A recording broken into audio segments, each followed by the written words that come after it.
Hi, Dr. Cloud. Thank you for having me. You're very, very welcome. How can I help you?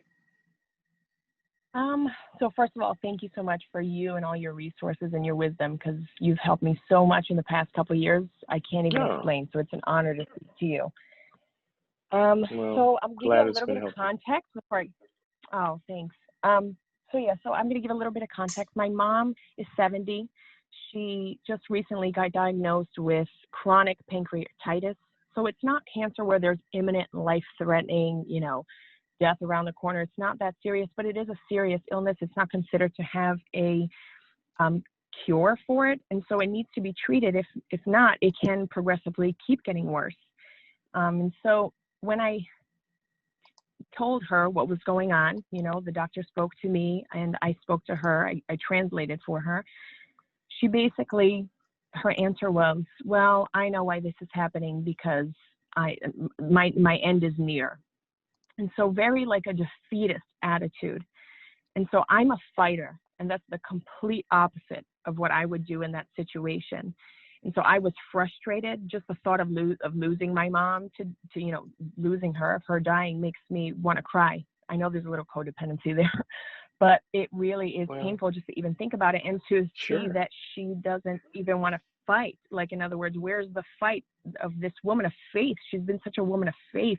Why are you so defeatist? Like, you've just embodied this. And So so she was my she was question is, fine. She was fine until the you said pancreatitis, right?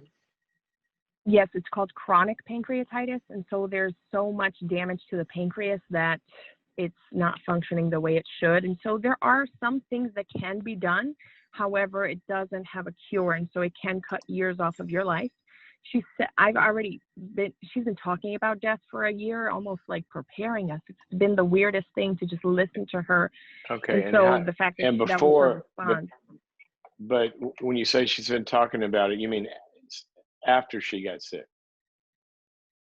Um, so she's been having these symptoms for several years now. I'm going to say maybe 5 or 10 years she's been having these symptoms, and they've gotten progressively worse. And so finally we've done extensive testing and we have a diagnosis. So I don't Okay, know but how what long what I'm she's had asking this. here's what I'm asking. You said it's not like her, to give up. I'm saying, did the change in her personality, is that strictly related to the Um, sickness, or right. was something else? Did she start to change before that? So in times I've called her a woman. She's been such a woman of faith in so many realms. My father was a pastor, and so she was that pastor's wife that was beside him, and every prayer in Wow. church she was there. And so Yeah. she's a fighter in faith that way, but she's also a worrier. So like any little thing that happens to one of her kids or her grandchildren, she also worries tremendously to the point where we can't even tell her things sometimes. We have to kind of let it pass and then tell her that it Okay. happened. Has she And so had a psychiatric consult? not recently, no. Okay, that's what I would do. Um, she sounds at least depressed, and especially when you put the worry thing in it, sometimes some kinds of depression kind of have an obsessional component to it, and especially I mean, she's had a lot of loss, obviously, with her health, Yeah. and sometimes you see the absence of a future and the absence of motivation, and the anhedonia is what it's called, where she can't derive pleasure from anything in life, and nothing that used to give her pleasure gives her pleasure.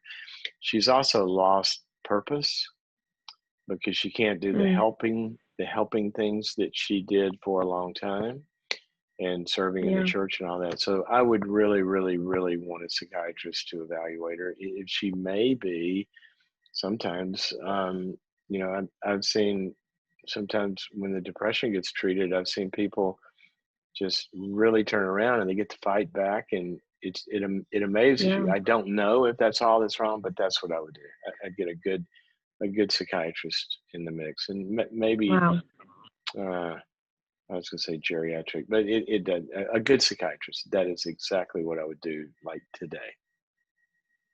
Right. Okay, That makes sense. all Yes. right. You Um, gotta you gotta my make sure I if did she's have a depressed, question. that's being treated. Okay, go fast. Yeah. What?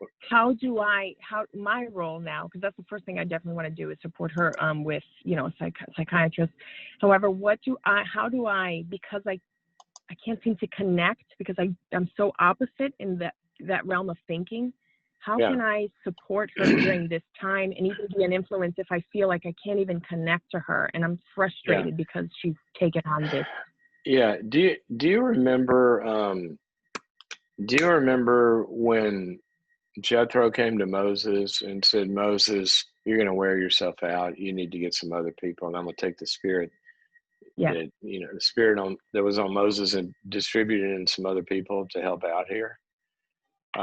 She needs a few things, but the psychiatrist is first because she may need some medicine and other kind of complications with the depression. But once you do that, what I would want her, I would want to look at how do we build a support community around her that has some structure to it.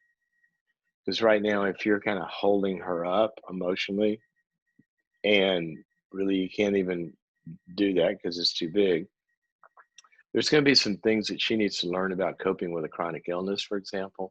There are really good groups that help people to do that. There's a lot of stuff she needs, but I would start to think about what would the pieces of the and the hospital, the doctor could be able to help you with this that she's seeing.